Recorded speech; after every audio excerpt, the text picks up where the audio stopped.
avorté un enfant, il est de la même chair. Est-ce que quelqu'un comprend la vérité là? Comme tout homme normal.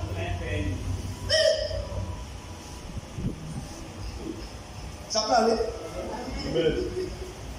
Est-ce que ça va? On est ensemble? Donc il est venu dans la chair pour faire quoi? Pour résoudre le problème du péché. Pourquoi maintenant? Quand vous regardez à Éden, comment le problème a été réglé à Éden? Pour que l'homme soit vivant, pour que Adam ne meure pas. Comment le problème a été réglé à Éden? Un animal a été sacrifié. Est-ce que quelqu'un comprend? Donc, il y a quelqu'un qui doit faire quoi? Il y a un sacrifice qui doit être fait. Ça veut pas dire que tu n'as pas cherché, tu n'as pas accepté d'offrande. Mais que tu m'as donné un corps pour que je puisse faire quoi avec? Faire ta volonté. Et quelle est ta volonté? C'est j'aille sacrifier. C'est pourquoi il fallait un corps. Il fallait que ce soit là. On est ensemble? Et quand on examine la vie de Jésus, la Bible dit qu'il a vécu sans commettre de péché. Même le Coran le dit. Que c'est un saint de Dieu. Il n'a pas commis de péché. Même le Coran l'atteste. Et la Bible le diable là, il n'a rien en moi. On se comprend les choix. On était dans un jardin à Éden. Revenons dans un autre jardin à Gethsémani. Est-ce qu'on peut faire ce saut?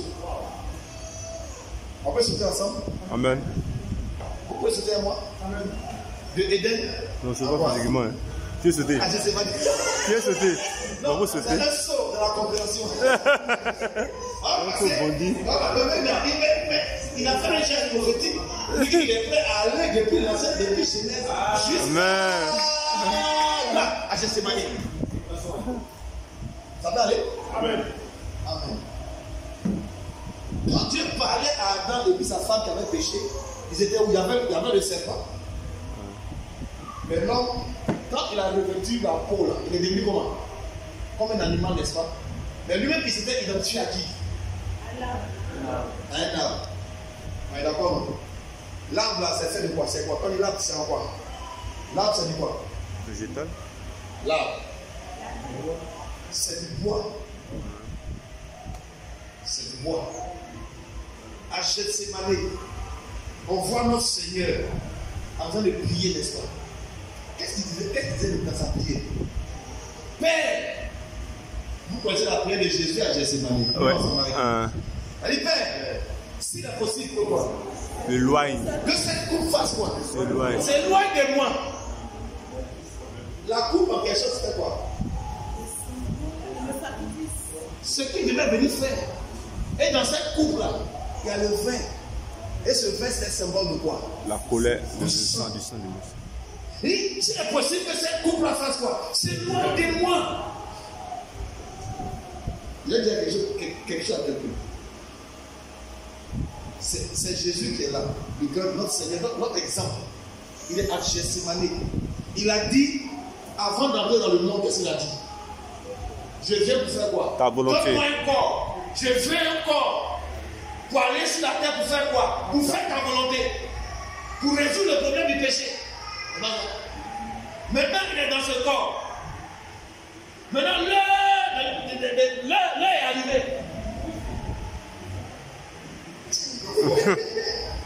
Est-ce que vous avez vu? C'est notre modèle qui est là, c'est notre Jésus, notre exemple.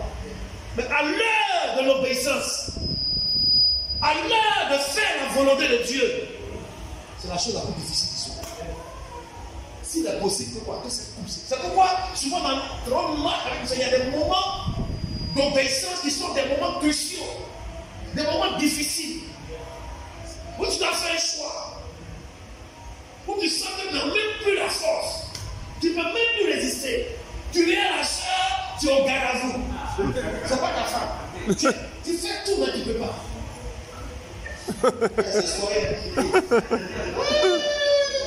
Tu es au service. Voici de l'argent, de la comptabilité, c'est pas pour toi.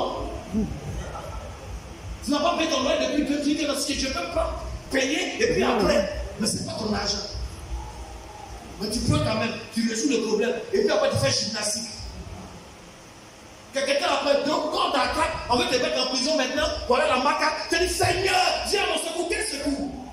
Tu as volé l'argent des gens. Tu dois aller à la maca, voleur. Je ne sais pas si quelqu'un comprend. L'heure de l'obéissance. Voici quelqu'un. Tu pries, Seigneur, donne-moi, je veux un mari. Un homme j'ai mis tes draps. Il est beau, il a le blé, il est riche, il a tout. Tu ne te poses même pas la question, Seigneur, est-ce que c'est le mec que je vais t'épouser? Là, ma soeur, dis-moi la vérité.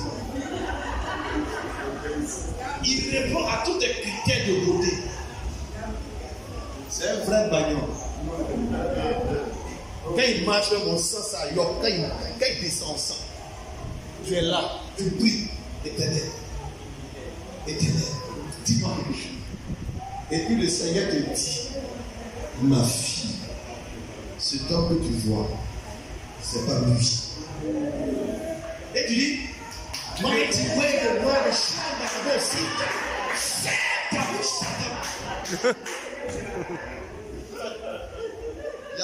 Je peux citer comme ça plusieurs exemples. N'est-ce pas? Regarde, un autre exemple. Il t'a parlé mal, ou bien on te parle mal au quartier, on t'a insulté. Tu es arrivé, ils ont frappé ton fils qui a cassé ses dents. Moi-même, ici, tu sors rempli de colère. Et tu vas là-bas, tu vois qui est là-bas. Aïe, aïe, aïe. Quand tu le vois, il y a un point noir sur le front ici. Ton cœur est mort. Et puis, quand il te va dire, oh, va là-bas. Qu'est-ce qui se passe là dans ton cœur? Tu es en train d'hésiter. Ta main fait comme ça. Tu réfléchis. Et le temps, le Seigneur dit, pardonne.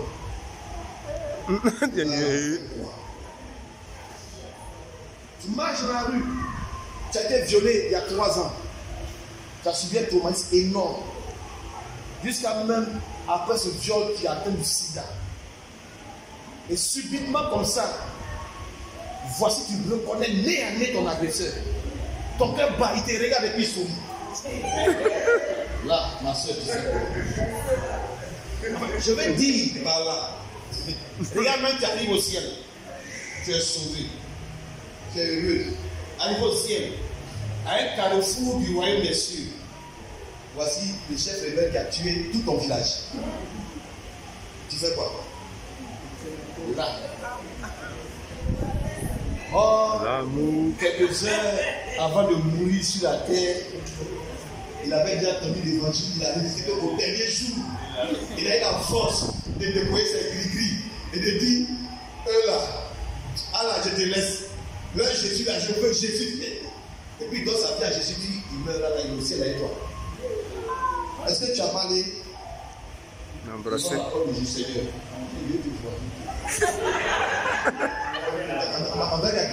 Lui là, s'il est au ciel, moi là, faut m'enlever ici. Ça va pas arriver. Ça va pas arriver. En fait, qu'est-ce que je veux dire par là? Que à l'heure de l'obéissance, c'est pas facile. Donc, quand on parle d'obéissance, il ne faut pas croire que c'est quelque chose qui est simple. Un trait de caractère de Christ, ça veut dire que même si c'est quel que soit ce que ça va te coûter, dans le Père, s'il est possible, je veux que cette coupe s'éloigne, mais s'il ne va pas à la croix, tous les hommes sont dans le péché. C'est pas si quelqu'un comprend ça. Ce qui veut dire que tu es en train d'aller en enfer. Moi aussi, je suis en enfer, toute l'humanité est en enfer. Mais quand tu vois ça, il faut qu'il accepte de boire cette coupe et de la boire totalement et entière. Et dans la suite de la prière, il a dit, si c'est possible, que cette coupe s'éloigne de moi. Toutefois, non pas ma volonté, mais toi ta volonté. En Jean 4, verset 34, il dit, je ne suis pas venu pour faire ma volonté. Il dit, ma volonté c'est quoi? Car ma nourriture c'est quoi? Ma nourriture, c'est de faire la volonté de celui qui m'a envoyé et d'accomplir son œuvre. On dit que obéir à Dieu, c'est quoi? C'est la nourriture de Christ. L'obéissance, c'est la nourriture de Christ. Car ma nourriture, C'est écrit, non? Quelqu'un dit ça avec moi? C'est Jean 4, verset 34. Ma nourriture, c'est quoi? C'est de faire la volonté de celui. Autrement dit, c'est d'obéir. Pour résoudre le problème du péché, Dieu devait trouver une personne qui fasse quoi? Une personne qui est capable de quoi? D'obéir jusqu'à la fin. On est ensemble? Ça peut aller? Il a prié comme ça la Bible pendant combien d'heures? 1 heure. Il se lève. Il vient voir ses disciples, ses compagnons. Ils étaient comment? Complètement assoupis, endormis. Pour dire qu'à l'heure de l'obéissance, tu seras toujours seul. Je répète, à l'heure de l'obéissance, tu seras toujours seul. Pourtant, Jésus leur a dit, priez avec moi. Je suis abattu, je suis attristé. Il dit, mon âme est dans l'angoisse. Il y a des moments où tu dois obéir, ton âme est troublée. Il y a des choix que tu dois faire. Regarde, on vient de te proposer 850 000 francs, un nouveau poste. Tu es dans la galère. Tu es dans un endroit où tu touches seulement peut-être 185 000. Tu es dans maintenant 75 000. Ça ne suffit pas. Tu es au restreint. Une proposition vient. Parce que tu pries, Seigneur, donne-moi. Seigneur, ouvre la porte pour moi. Un poste. On t'appelle. Tu vas compétir. Un entretien. Sélection. On te rappelle deuxième tour. Entretien. Sélection. On te rappelle troisième tour. Il vous reste 5. Tu pries. Entretien. Entretien est fini. On t'appelle pour dire, nous sommes heureux de vous annoncer que c'est vous qui avez été retenu par le conseil d'administration. Voici le salaire. 850 000. Tu commences à t'emmener comme ça.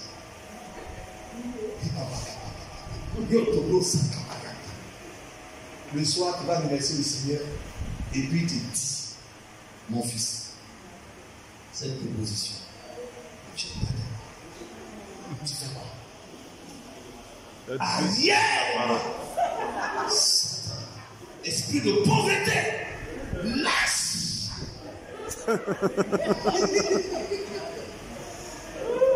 Est-ce qu'on a ça? L'obéissance, ça coûte cher. Maintenant, tu acceptes le poste. Là, tu veux les où tu as démissionné. Les gens te disent, mais non. Pardon, il faut rester un peu. Tu n'es pas au courant. Tu ne sais même pas ce qui se passe. C'est pourquoi l'obéissance est tellement puissante. Frère, l'obéissance. Si je parle comme ça, je sais ce que ça coûte. Tu peux être en train de faire ce que Dieu te demande et puis toute ta famille peut se dresser contre toi. Tu peux avoir reçu une instruction du Seigneur. Quand tu commences à essayer de fonctionner dans cette instruction, même le pasteur peut se dresser contre toi. Même ton père spirituel. Toi, Dieu te parle depuis quand? Toi, tu entends la voix de Dieu mieux que moi. J'ai dit que ce n'est pas Dieu qui t'a parlé. Arrête ça. Arrête ça. Je vous dis l'obéissance. Ça coûte cher, hein? Mais Jésus, ses disciples dorment. Qu'est-ce qu'il fait? La Bible dit qu'il va prier pour la deuxième fois, n'est-ce pas? Il continue de prier pour lui. Père, fais quoi? Éloigne cette coupe.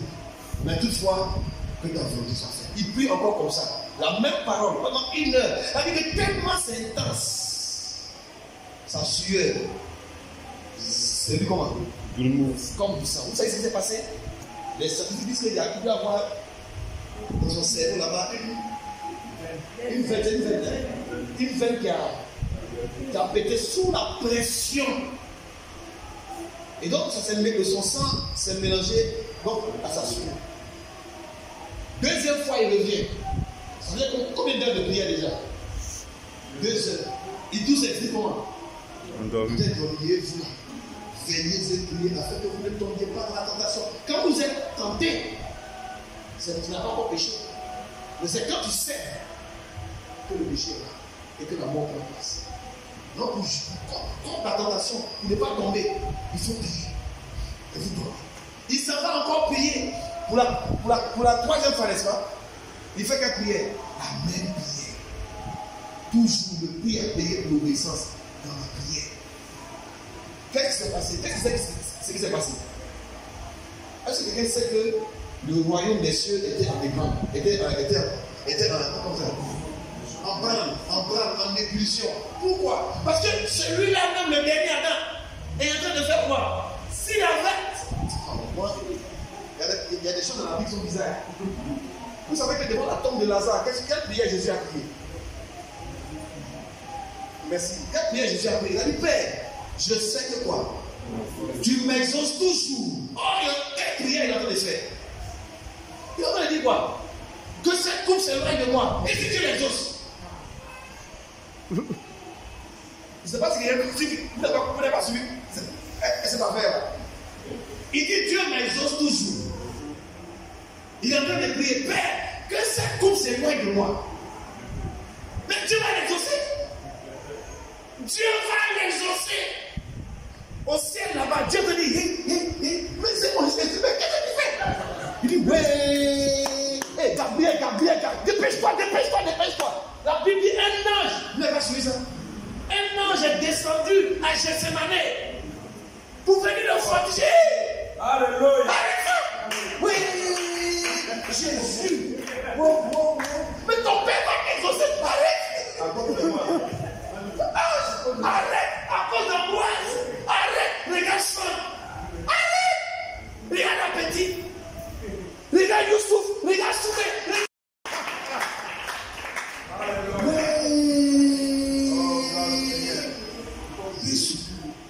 Yoshua Mashiach, je me prosterne à tes pieds. On m'a dit, oh maman, arrête. Il est en train de t'exaucer. Parce qu'il t'exauce toujours. C'est là, Jésus a arrêté la prière de Philippe. Et puis c'est là, il va dire, il est fortifié. Il réveille ses gens, il dit, bon, allons-y, ils arrivent.